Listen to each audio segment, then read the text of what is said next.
do you now have to register with the US government if you're visiting on a valid visa and staying for more than 30 days?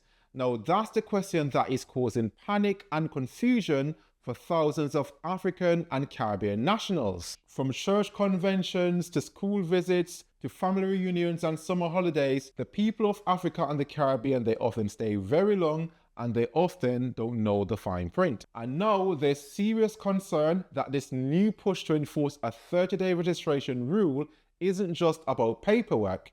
It could be a part of a broader strategy to track, identify, and deport illegal immigrants. Now, this is in line with Trump's promise of mass deportations in 2025. Let's break it down. Now, what does this rule say and who does it actually affect? And why does it matter more than ever to Caribbean and African travelers? So in January 2025, President Trump signed an executive order called Protecting the American People Against Invasion. One part of this order revived an old US immigration law that most people have never even knew existed, the Alien Registration Act of 1940. Now, under this law, any non-US citizen who stays in the country for more than 30 days must register with the federal government. Now, for years, this law sat untouched, but the Trump administration has now put it back into motion, and they're enforcing it aggressively. The Department of Homeland Security is requiring all foreign visitors who stay beyond 30 days to register or face criminal penalties.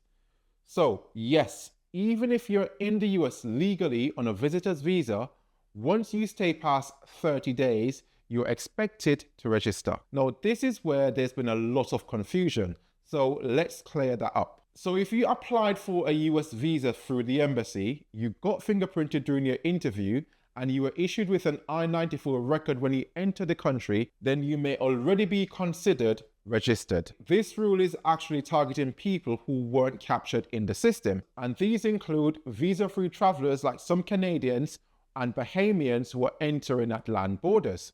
It includes undocumented migrants who entered without inspection. It also includes people who overstayed their visas and were never properly recorded. Anyone who entered on a valid visa but has no record of biometrics or an arrival document will also need to register.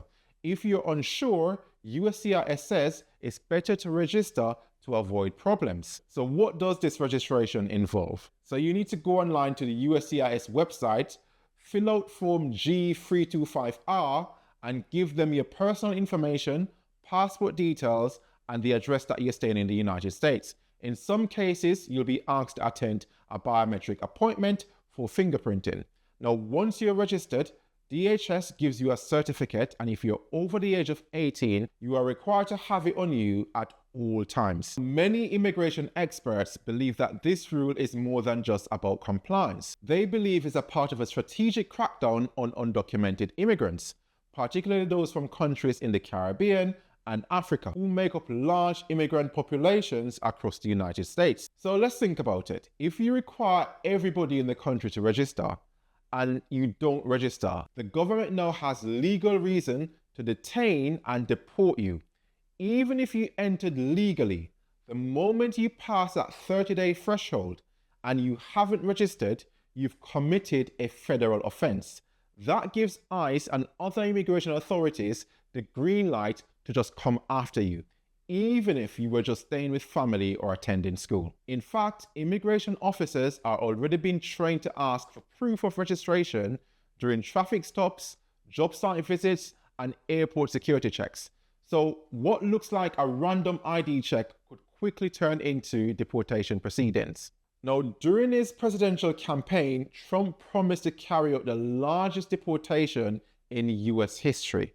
This 30-day registration rule fits right into that agenda. By requiring everybody, even legal visitors, to register, the United States government can now identify who is in the country and track who failed to register and use that failure as a legal justification for removal. This is a powerful system for sweeping up undocumented migrants and, yes, even catching Caribbean nationals who may have overstayed or who are simply unaware of that rule. Now, in general, this might affect Caribbean nationals more than other immigrant communities because culturally we travel differently. We stay with relatives instead of hotels, and we often extend our trips. We attend family funerals or we wait for school terms to start. It's very common for someone to enter on a 90-day visitor's visa and stay for 2 or 3 months without giving it a second thought. But now, staying beyond the 30 days without registering can mean trouble, even if you're in the United States legally. There's also a significant number of Caribbean-born undocumented immigrants living in the United States. Some entered legally but overstayed their visitors' visas. Others arrived without any inspection years ago. Under this rule, they are now being told to voluntarily come forward and register, essentially identify themselves to the government. And that's the concern, because many community leaders believe that this rule is being used as a tool to flush out undocumented Caribbean immigrants and ultimately fast-track them for deportation. So this 30-day registration rule is not just about paperwork, it's about power and control.